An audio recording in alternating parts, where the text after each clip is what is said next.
according to the 1865 census data, blacks made up more than 100,000 of the 120,000 tradesmen in the South. Oh. And the reason, well, you know why I did that? I made a face. Oh, you know why I made a face? Because if you go to page 193 of this book, it's called Dirty Little Secrets by Dr. Claude Anderson. I made that face. And you know why I made that face?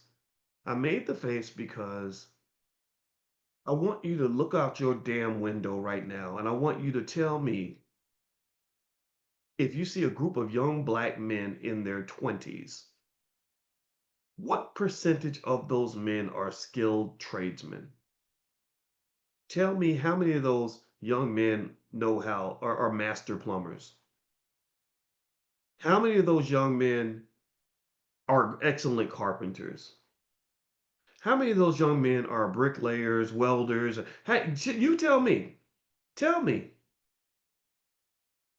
If you want to know why I had that weird reaction, it was because I visualized it. I said, I'll be, God dang it.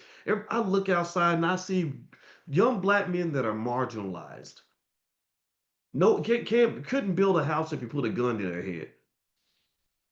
And this is the curse of us letting white people educate our children. I am not anti-white, but I am also anti-stupid. I'm definitely anti-stupid.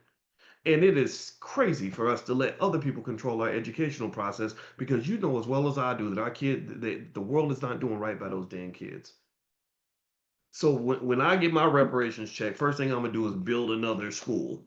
I've got one already, but I want to build more. Just they gotta raise the money. It's hard to do because every time you try to sell something, people think you're scamming. You're a black man running a business. You must be a scammer. No, I'm doing exactly what the white guy's doing, but for whatever reason, you don't say anything when he does it. But when I do it, there's got to be something wrong with it because you're looking to find out who my master is. Guess what? I don't have one. I don't have one. We keep going.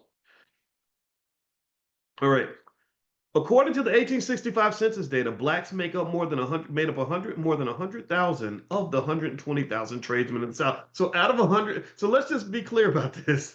This sentence is tripping me out. Out of 120,000 tradesmen in the South, 100,000 were black. Do y'all understand that? We were the majority by a long shot. What happened to you, black man? You were the craftsman. You had this. Keep reading, boys. Okay. Yet less skilled immigrants formed unions.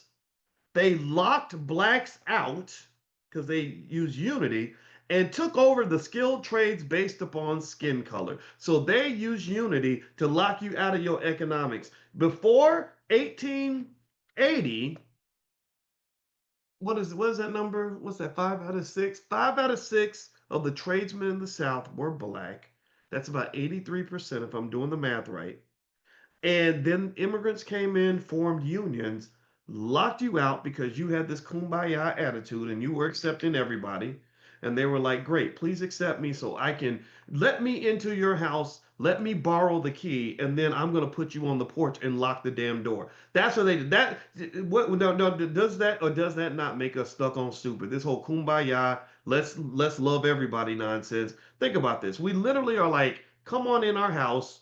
They come in your house because remember we were dominating these skilled trades. They come in your house, you love them, you feed them, you put warm clothes on them, and then they tell you that there's something out on the front porch. You go outside, and then they lock the door and lock you out of the house.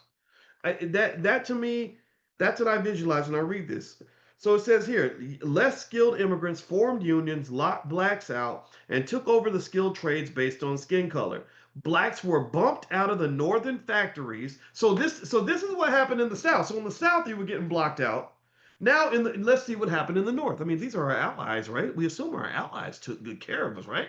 Let's see what our allies did when it comes down to the money. See, they'll gladly love you when it comes to symbolism. They'll gladly tell you Black Lives Matter and give you all these little gestures. But when it comes to the money, that's when they start playing. They start treating you like a grown up. They start dealing with you in a different way.